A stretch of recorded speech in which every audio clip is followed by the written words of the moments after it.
Good morning. I should have probably had that up there, but no worries.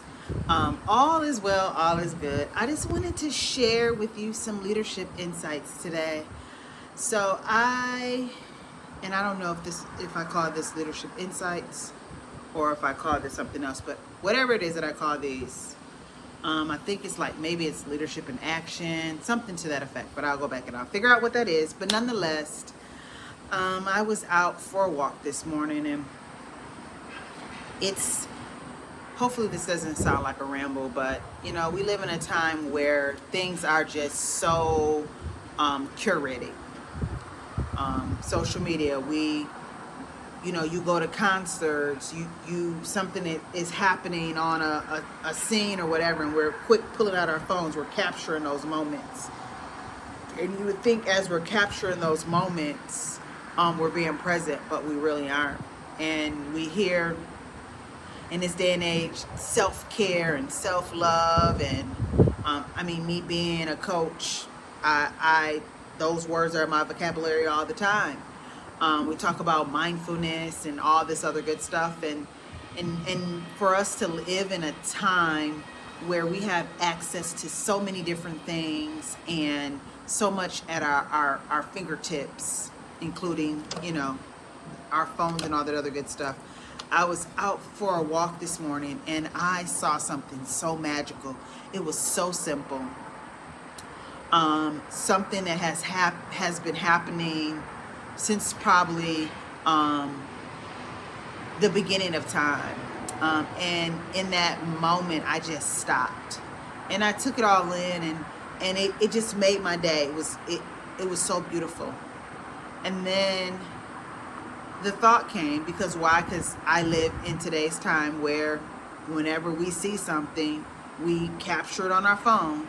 And so I did, and truth be told, what I captured on my phone, and I'll make sure to share here with you, what I captured on my phone didn't catch the essence and the beauty that I saw, because I got it up close and personal. And by the time I grabbed my phone and everything, the scene had changed. And I'm not a photographer, nor am I. When I say we live in a society that is, curated, I would say at least 1% of my life is curated. So I haven't mastered, catching and figuring out how to do all things the way you can do things. And so what I witnessed today was this beautiful purple flower. It was a bush of them. Maybe, I don't know if it was a tree, a flower, it was whatever, it was a bush of these just beautiful purple flowers.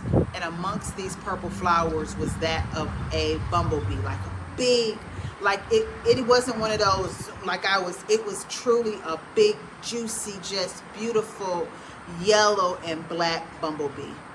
And this bumblebee was the perfect size to fit inside of this flower, and it goes in, it'll hit, come on back out, and go to another. Like, it had its rhythm, and it fit in there just is perfect. Like, the moment just took me back, was because I could tell in that moment that I was witnessing that bee was living in its purpose. That bee was created for just right then and right there, and it was doing, like, I could tell the bee was fulfilled. I could tell that the flowers were happy, that the bee's presence was there. And I know, even saying this out loud, it feels kind of kooky.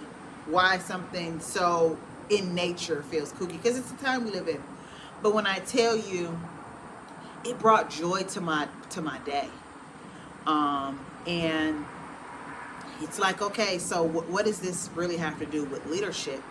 To me, it's that of right now, as a leadership coach, I talk to a lot of people that are miserable in their jobs.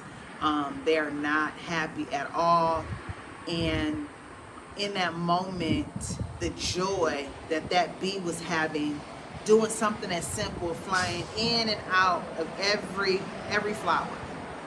And I was thinking, if that was a bee that was not happy with the work that they were doing, this moment wouldn't be that magical for me. And it's got me to thinking about, you know, the handful of people that I talk to. I mean, there's constant talk around toxic work environments, toxic bosses, toxic team members, and then there's even the word of work trauma.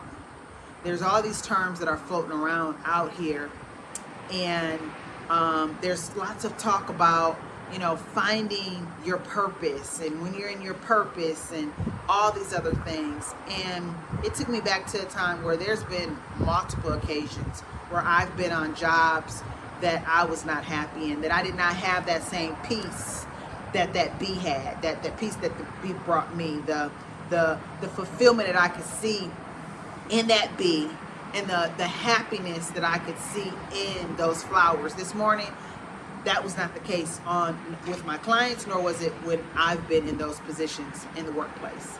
And so on my jobs that I've had in the past. And in that, there are three different areas where three different buckets I want you to consider when you're thinking about you're on a job and you hate your job, or when you're a boss and you notice this particular person is just no longer a good fit for that role, or maybe even the organization or this department, or for whatever reason.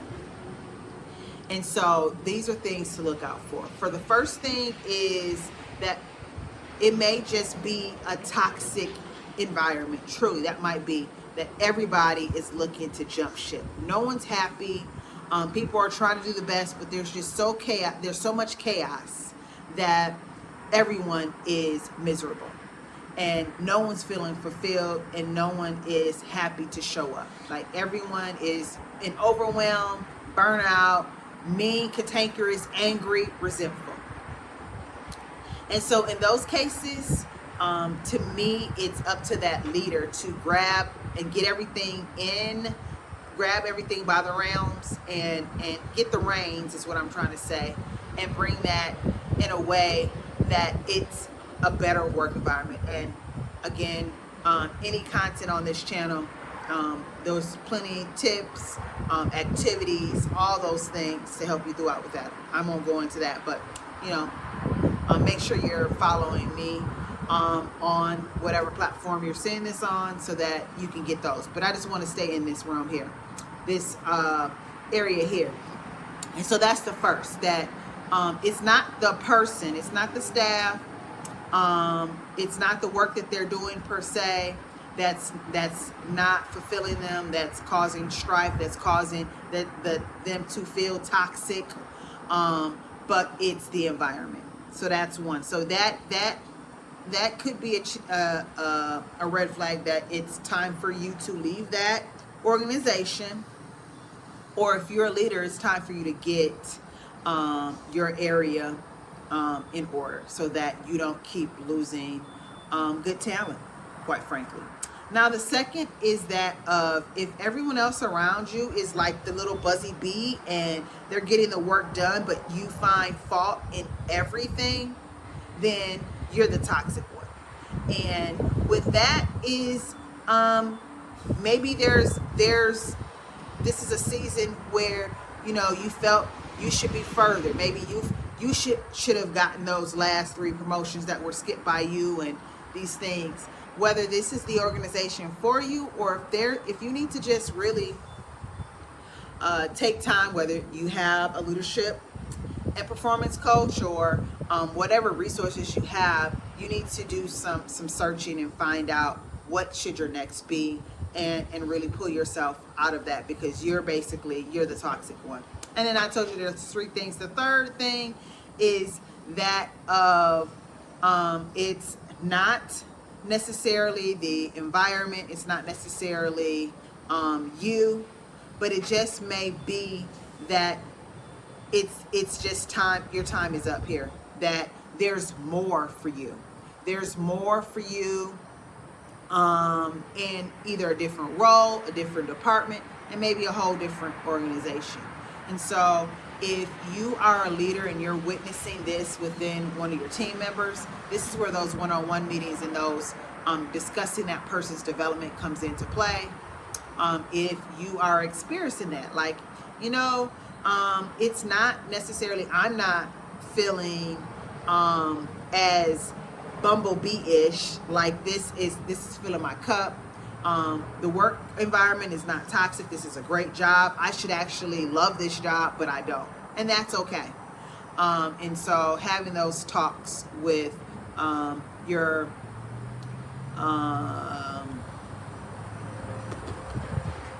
having those talks with your leader, whoever's over development in that area, those are things that you can do. And so all of that, I know you say, I find the craziest things to tie to leadership, but I mean, it's all around us. Leadership truly is. These little nuggets of leadership is all around us. And so I wanted to share that with you. That's what fell in my spirit.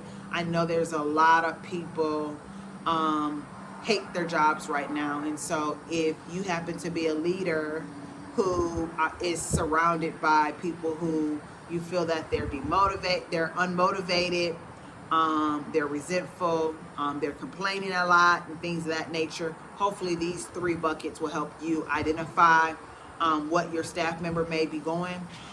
And then stick around.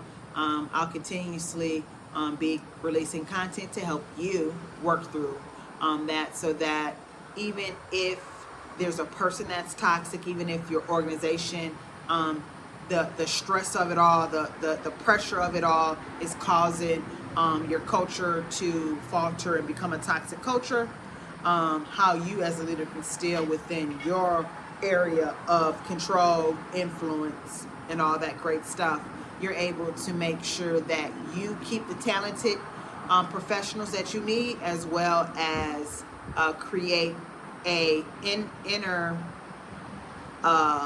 culture inside of your organization. So that's all I have for now. You boss leaders and you future boss leaders. So until next time, bye.